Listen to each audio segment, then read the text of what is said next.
of ako.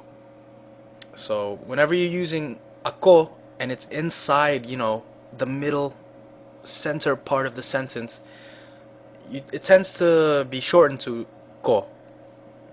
Now, to place emphasis on it, sometimes you could say ako, the whole word, but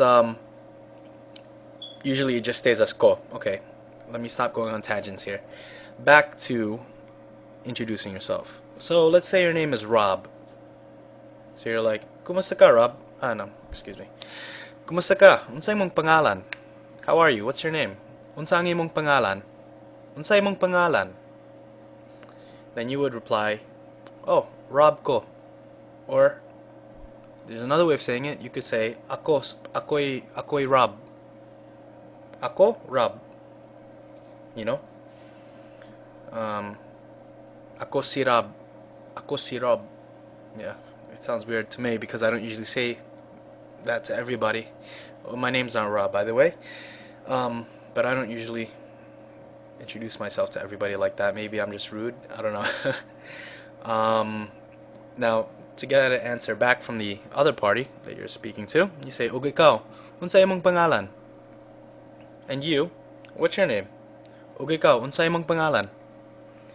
I'll say that sentence again, but slanging that pangalan. Now that we talked about it, "Ug ikaw, unsay imong ngan?"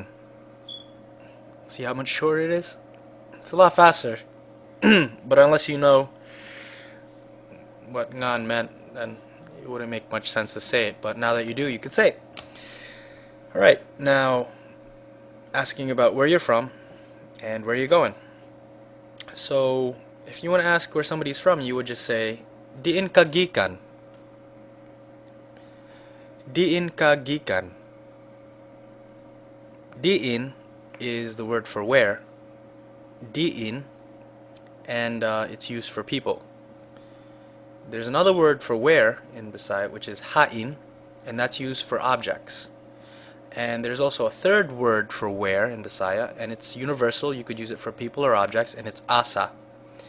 Now, I noticed that asa is becoming much more widespread nowadays, so that's probably the one that you could be safe with if you don't know when to use diin or hain. But other than that, should be okay. So, diin ka gikan, because remember you're talking to a person. Diin ka gikan, where are you from? And now, the reply you would get, or the reply that you would give if somebody asked you, Diin ka gikan, Rad? Or Diin ka gikan bay?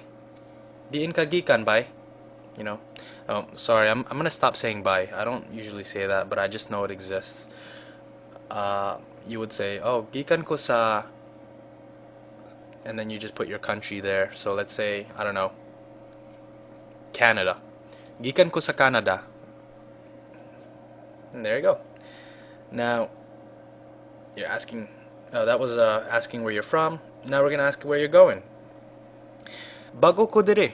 Unsaon ko padong sa, and then say whatever place you want to go. So here's the sentence again.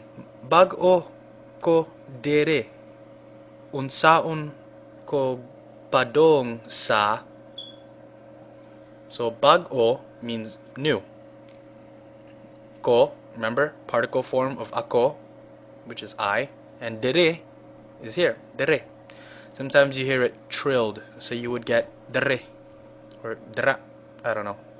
I heard my cousin say that once. I don't know if it's really widespread, if it's just him, he's weird. But basically, in English, it would mean new I here, but in Cebuano, sinigbuanon, it means I'm new here. Or I just came here. I'm new here. Unsaon is how. Ko is particle form of ako. Padong is it means to go, or to, or go by means of, or it's, we have a lot of words for go, and this is a general one. Padong. Padong means more that you're going to a specific location. And I know to a lot of English speakers that might not make as much sense because our word for go is our word for go. We don't have any other words for go, really. without changing it. But they have padong. It translates to go in English, and it means to go somewhere specific. And sa is the... Make sure you pronounce it sa with an open A, because it means something different if you put a glottal stop there at the end. Sa. That means just, like for a moment, quick, just. Sa. Like ligo sako. I'm just gonna take a shower.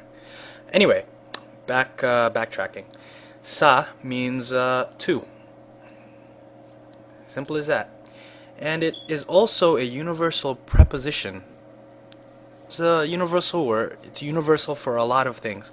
It could mean on, in, at, from, to, towards, you know. We use it a lot. So it decomplicates things, because this language is already complicated as it is. But you know, I'm hitting way over 10 minutes, so I'm gonna stop here. All right. Watch out for my next blog.